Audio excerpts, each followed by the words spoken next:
My name is David Dyer. Each year, the VFW sponsors two national programs. One is the Voice of Democracy for high school students, and the other is the Patriots Pen for middle school students, grades 6 through 8. These are national contests that begin at the local post level, and we are in for a very special treat here tonight. First, we will hear from Grosse Ile Middle School 7th grader Jessica Scott. Jessica will read her award-winning essay titled, "Why I Appreciate Veterans." Jessica? This is my essay. Imagine yourself in the shoes of a soldier. You follow orders and carry out dangerous missions. Every day you wonder if you will ever see your family again. You know your job is dangerous, but you join to protect them, and you intend to do your job to the best of your abilities. Every day you live is a blessing and gets you closer to seeing them. Years from now, you will be able to tell the stories of your great adventures because you are a veteran now who has survived some of the worst. Veterans have experienced horrible things during their tours in troubled places like Afghanistan and Iraq. Some suffer from post-traumatic stress disorder. PTSD is a type of anxiety disorder. It commonly occurs when going through extreme emotional trauma, like witnessing the deaths of fellow comrades. Some side effects of PTSD are bad dreams, racing heart, and sensitivity to certain situations or places. Many soldiers have been known to cope with these unbearable memories by drowning themselves in alcohol while others commit suicide. There are many programs dedicated to helping veterans survive their experiences. No veteran should have to deal with these excruciating pains alone. We, as a nation and a society, don't do nearly enough to support our veterans. When soldiers return home from their tours, they find themselves out of work and in need of a job to provide for their families. We, as average citizens, should help in any ways possible, because they willingly fought for our way of life. We should try creating options and locating jobs for our heroes. Be understanding and compassionate without coming off as insulting. We need to support our veterans on a long-term basis. Let them know we have not forgotten their sacrifice, and they shall forever remain in our heart. Veterans are courageous human beings. They've made the tough calls for the sake of our country.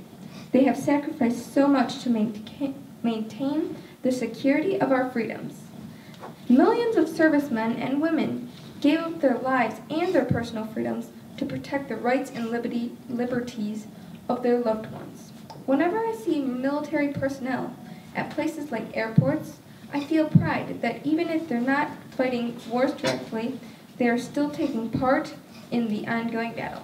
So to all the veterans and soldiers, thank you for your service.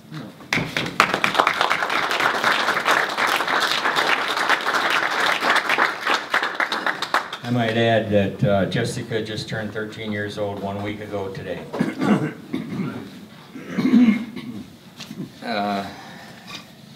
I have a special way of introducing our next guest, so please bear with me. It was 2 weeks ago today. I called this, by the way, room 209.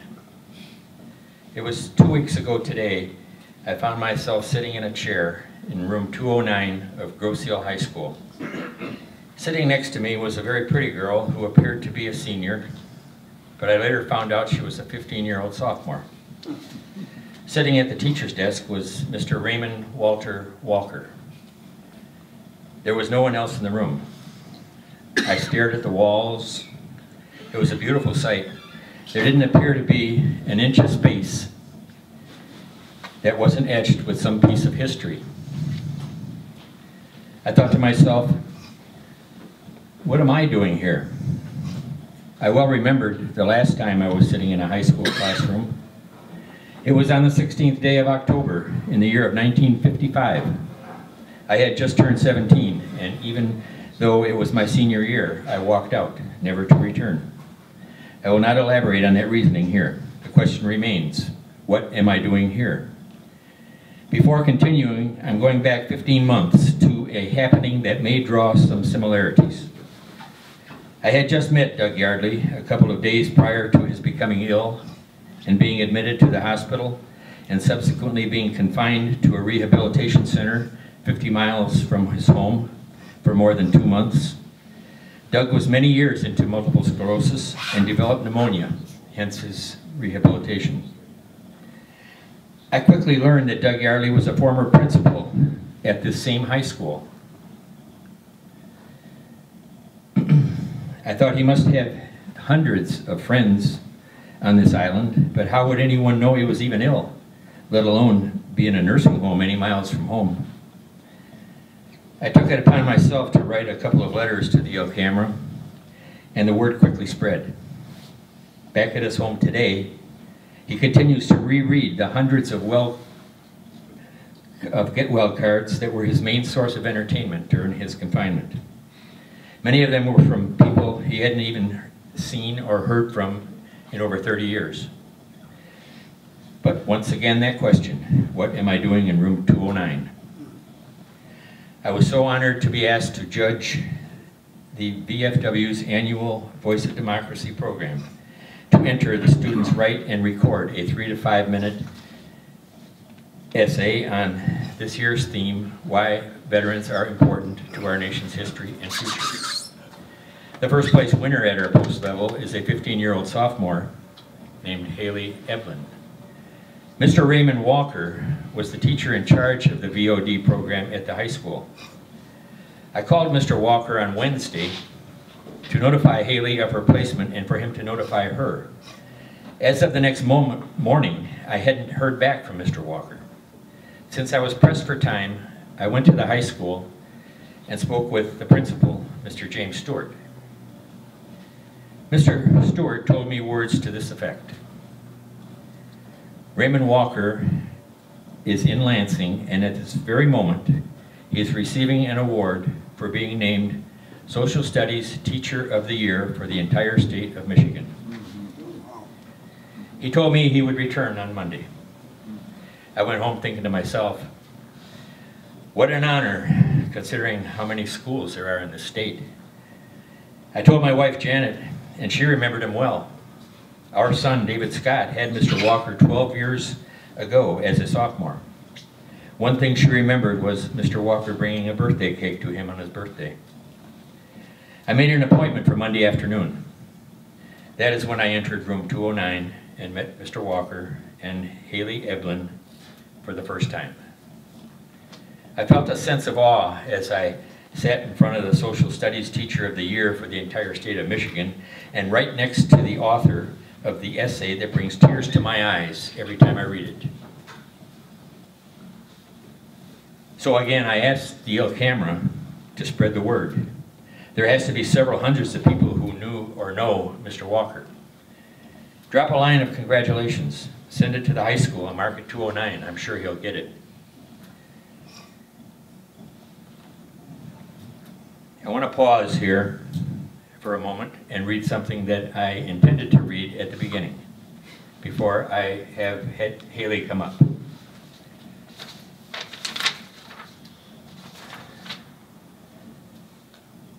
We do have another special guest here tonight, and I'd like to cite her. Ever since I've been a member of this VFW, Post 7310, and for many years prior, we received thank you cards from the students of Bates Elementary School in Woodhaven. These cards arrive every Veterans Day and every Memorial Day. They are read by all of us veterans and are read aloud at each of our ceremonies. Joe Berkey has told me where they come from and even the name of the teacher responsible. I have been wanting to meet with her for the longest time to express my gratitude. This past Friday, while talking to Joe on the phone, I asked him again the name of the teacher. I looked her number up in the book, and sure enough, there was a Brenda Mays living right here on Grosse Ile. Next came 3 little steps, and they went like this. I dialed her number, and of course, there was no answer. I thought to myself, at least I've taken the first step. Step 2 came just the day before yesterday, Monday, as I answered the phone and began talking to the teacher who has taught the same 5th grade class at the same Bates Elementary School in Woodhaven for the past 26 years. It was the voice of the lovely Brenda Mays. After introducing myself and explaining the reason for my call, I told her I'd like to meet with you one of these days. She answered me with a knowing that the term "one of these days" often never happens. She answered me by saying, "How about tonight?" I said, "Well, why not?" Step 3 was completed as my wife, Janet, and I went to her condo and met with her and her husband, Jeff. We had a wonderful time and an instant friendship derived. I told her what was happening tonight and invited her to listen to the essays we are about to hear. Say hello to Brenda Mays. Please stand.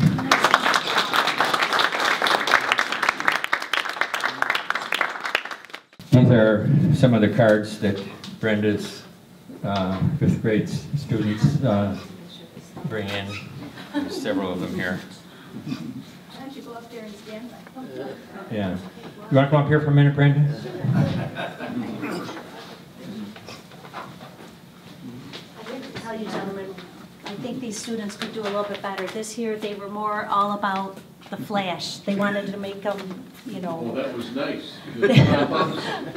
Yeah, they were all into the pop-ups and the excitement, but I know the letters in past years have been a little bit more,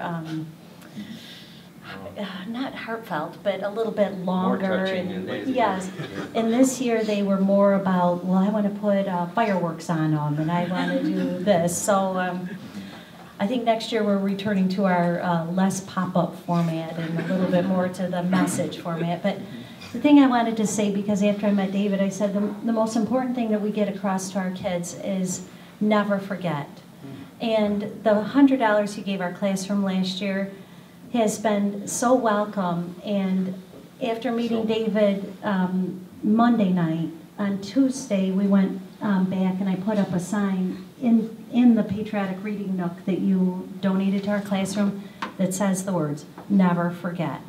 And the kids noticed it, and it's just the most important message we have, because there's no more valuable resource than our veterans. And I'm very honored to be here with you tonight, and especially amongst and David shared your essay with me, and it's magnificent. So I feel very, very blessed to be standing here with you. Thank you. Brenda, just like Yes. the last Veterans Day, I'd like to let you know, we passed them out to everybody that was present here, and we had each one read it, and we took pictures of that. Oh, good. So I already got those pictures back today. Give me a little time, and I'm going to put them together, and we'll send a thank you card to you and your students. Well, thank you so much. And like I said, I think that, like I said, they were more about the sparkle and the flash this year. So we'll get Can you back to our imagine message. 26 years, the same class at the same school? Right. Haley?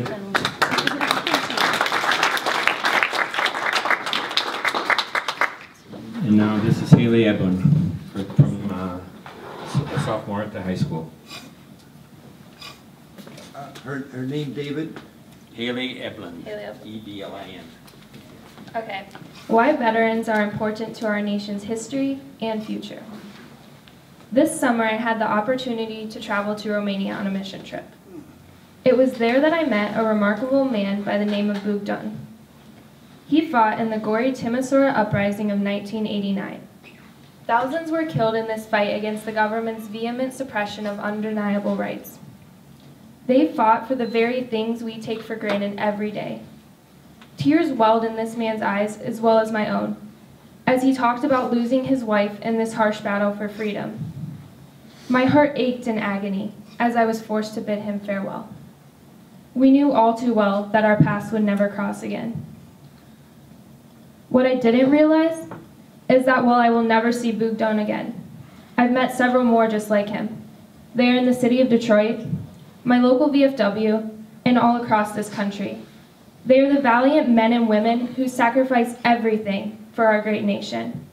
It is utterly pathetic that it took a trip around the world for me to get a wake-up call that my generation so desperately needs.